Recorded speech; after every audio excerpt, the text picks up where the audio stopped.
During severe weather, every minute matters. No two storms are alike. Each storm is different, but the way you should prepare stays the same. From emergency alerts to watches and warnings, meteorologists want to keep you safe. How can we ring the bell louder for these rare events? We're bringing you the stories and messages from those who survived deadly weather and what they learned from the storms. I just got down and I said, God, please help me make it through it. Your local weather authority is working for you to plan before the next storm hits. This is When Minutes Matter. Good evening. I'm Chief Meteorologist Jeff Hanowich. And I'm meteorologist Chris Michaels. Severe Weather Awareness Week in Virginia runs from March 7th through the 11th. From tornadoes to derechos and floods, tonight we're working for you to explain the threats for our area and, most importantly, what you can do to prepare for them. Your local weather authority put together a series of stories from across all of our zones, beginning with the June 2012 derecho. I remember that day 10 years ago well. I had a 2-month-old baby and no electricity for weeks. We haven't seen a derecho of that magnitude since then, thank goodness. I spoke with the National Weather Service in Blacksburg about just how rare that storm was. June 29th, 2012, a day many of us will never forget. It started out pretty quiet, but began very warm. The low temperature to start that late June day was, get this, 84 degrees. And as we always say during severe weather season, the warmer and more humid you are, the more instability you have. By afternoon, we had fairly widespread 100-degree heat. Lynchburg hit 103. Danville topped out at 104. Roanoke also reached 104 degrees, which was the hottest day in 29 years. It tied for the hottest June temperature ever. By early that Friday, showers and thunderstorms started to blossom over the northern Great Plains. These showers and thunderstorms quickly strengthened, and before long, we had a full-fledged derecho on our hands. A derecho is a widespread windstorm that produces damage on a path of at least 250 miles, with wind gusts of at least 58 miles per hour. We have had derechos since then, but much less in terms of intensity. In fact, in 2013, in July, we had one come through, but it caused much less damage. So derechos in our area occur every 5 to 6 years, but one of that magnitude, it may be a once in a 40 to 50 year event. Damage extended from Illinois and Indiana southeast into the Commonwealth. That's more than 600 miles. 22 people died, many from trees falling on homes or vehicles. 5 of those people died in Virginia, including a firefighter who was responding in Boone's Mill. These deadly storms caused more than $2.9 billion in damage. One of the biggest impacts from the storm was power outages. This derecho caused the largest non-hurricane related power outage on record. Close to 4 million people were without power because of the strong winds from the storm. Of that number, 1 million were right here in Virginia. The strongest wind gust in our area was 81 miles per hour. Storms like this are uncommon for us. All the ingredients that day came together perfectly. And also keep in mind, things were different back then. I think the biggest change since 2012 is messaging. So how can we ring the bell louder for these rare events where you have widespread wind damage? After the derecho, we changed the format of our warnings. Today, we have so many ways to warn you of impending severe weather, including the best tool on the market, our WSLS 10 weather app. And just in the last couple of years, we can now trigger wireless emergency alerts on your phone for those severe thunderstorms that we expect to produce 80-mile-an-hour winds or greater like we saw in 2012. One thing that hasn't changed almost 10 years later, our promise and commitment to keep you safe. Since 2016, there have been 3 different EF3 tornadoes to move through our area, meaning storms with wind speeds of 158 to 206 miles per hour. So, of course, all 3 were devastating, but it was the one in 2016 that hit the Evergreen area that still tears at the heartstrings of so many, even 6 years later. It seems to look like only yesterday. Nancy Harris can still remember everything about the Evergreen tornado, from the way it looked I could see the blackest cloud. to the devastation it left behind. I thought, well, what is happening? Then I looked, and trees were all over the place. The community would have to pick up the pieces, as would Harris. Her home and her husband, her world, taken away in a matter of seconds. And I lost my husband and lost my best friend. Seconds that seemed like an eternity. It was unreal. It was just kind of like you were in a bad dream, and you hoped that you'd wake up. The EF3 tornado, with winds of 140 to 145 miles per hour, left more than 100 homes damaged along a path of nearly 20 miles, what Harris calls a war zone. Today, Evergreen looks different. More than 6 years later, the community's resilience shines through. Homes have been rebuilt, including Harris's, thanks to a partnership between 10 News, God's Pit Crew, and Spirit FM. I was blessed. I don't know what I would have done. Like most who grieve the loss of a loved one, Harris acknowledges the challenges faced since that tragic day. Keith and I were blessed 54 years to be married. And it's a sad time too now. But he would have wanted me to keep going. She, like most in her community, reliant on her faith, family, and friends. Evergreen, stronger than before. Proof that tragedy isn't something you get over, but something you get through together. It's a blessing to know that people have gotten back, their lives have gotten back, and of course, mine too. The Appomattox County tornado, a sobering reminder that our area is not immune to severe weather. We'll show you why minutes mattered in a more recent tornado coming up in about 7 minutes. Severe weather is more than just strong winds. Floods fall under that category too. What you see now is from the deadly 2016 flooding. Meteorologist Justin McKee spoke with an emergency manager in Allegheny County about what they learned from that day and how they're using that knowledge to improve your safety.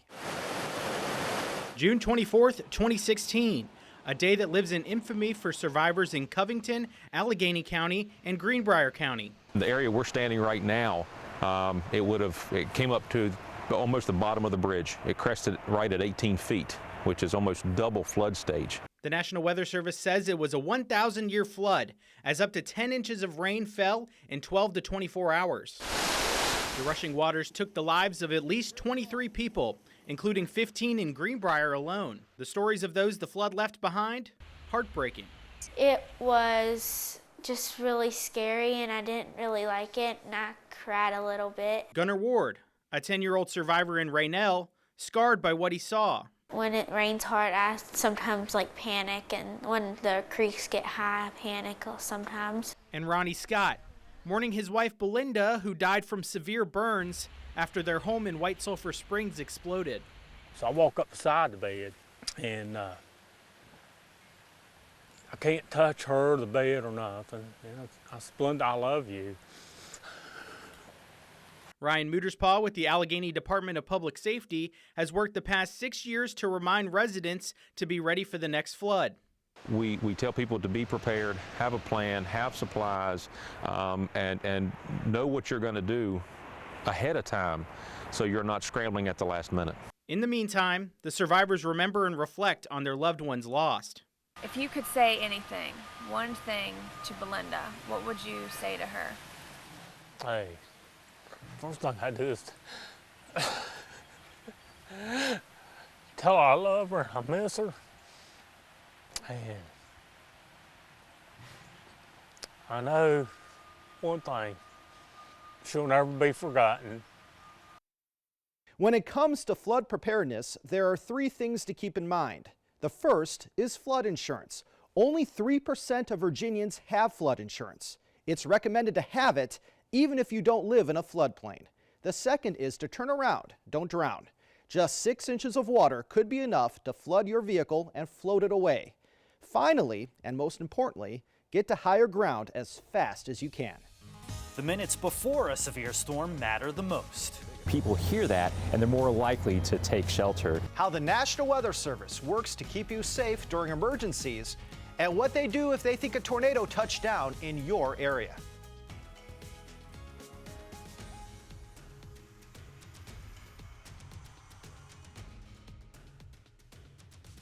Less than 3 years ago, an EF3 tornado tore through Sidnersville, destroying one home on Windy Ridge Road. Steve Keaton, formerly with the National Weather Service in Blacksburg, was on the ground the day after the twister hit. We actually talked to some people that were in the path of the tornado in Franklin County who said they heard about it by watching TV. I'm hoping that that partnership together may have saved some lives. The people Keaton is referring to, the Andersons.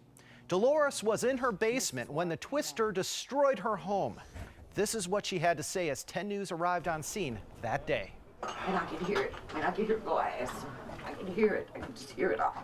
Later in the show, we talk with an expert about why television coverage is still vital in an age of advancing technology. But now, meteorologist Delaney Worden breaks down how the National Weather Service springs into action during severe weather events.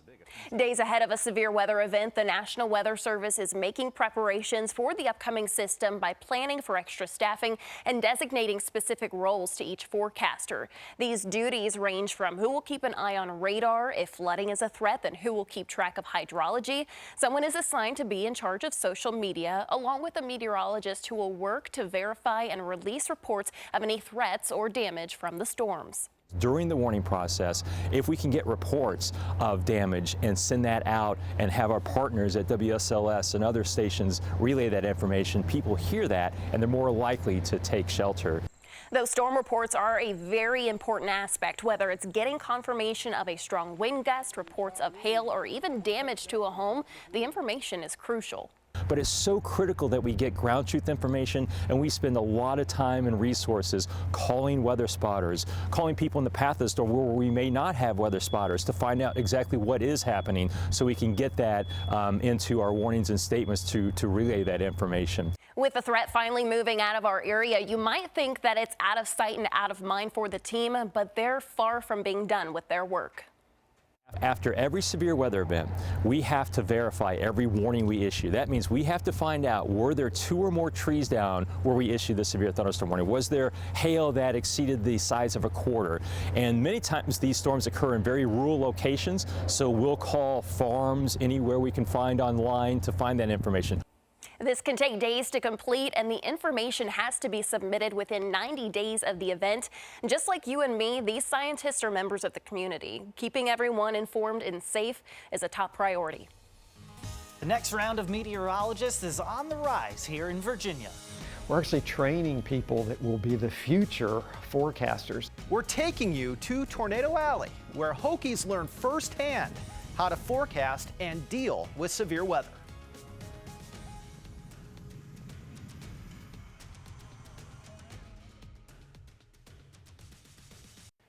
The next generation of meteorologists are learning how to spot and deal with severe storms like tornadoes firsthand. Meteorologist Justin McKee explains how students at Virginia Tech get real-life experience with the weather.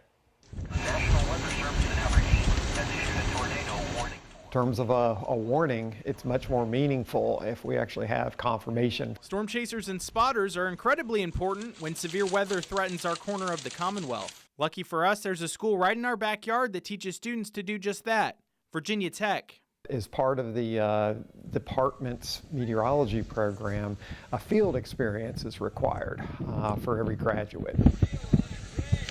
While other Virginia Tech students are having fun during summer break in June, the storm chasers are out in the Great Plains tracking down tornadoes just like this one. It's amazing. I've never seen lighting like this on a storm before. The storm itself is the jaw-dropping part, and the tornado is just a little add-on in many cases. Hence we call it storm chasing and not tornado chasing. Dave Carroll is one of the meteorology instructors at Tech and has been one of the driving forces behind the yearly storm chasing trip. No 2 storms are alike, and you really learn more about the storms each time you go out. I learn something new every single year. Carroll says many of his students have gone on to have successful careers in meteorology. We're actually training people that will be the future forecasters and the future people that warn for these storms, the future people that actually alert the public. We have a tornado on the ground back here, David. Carroll and his students bank lots of time and miles on the road. He says they average between 5,000 and 15,000 miles per trip. A small price to pay for a whole lot of experience. All of them have told me afterwards they come back as better forecasters than they were going in. When it comes to weather in your area, we want to see it. The best way to get your photos and videos to us is through our Pin It app. So here's how it works. You log in or register at WSLS.com/pins. Then you just pick your photo or video and upload it. They all go right here on our website, and you may even see them in a newscast, like this awesome cloud shot from Joe in the Roanoke Valley, or from James and Nancy in the Allegheny Highlands with the snow-covered forest. From floods to strong winds and tornadoes, there are ways to protect yourself. The 3 steps you should take to be prepared for when severe weather hits.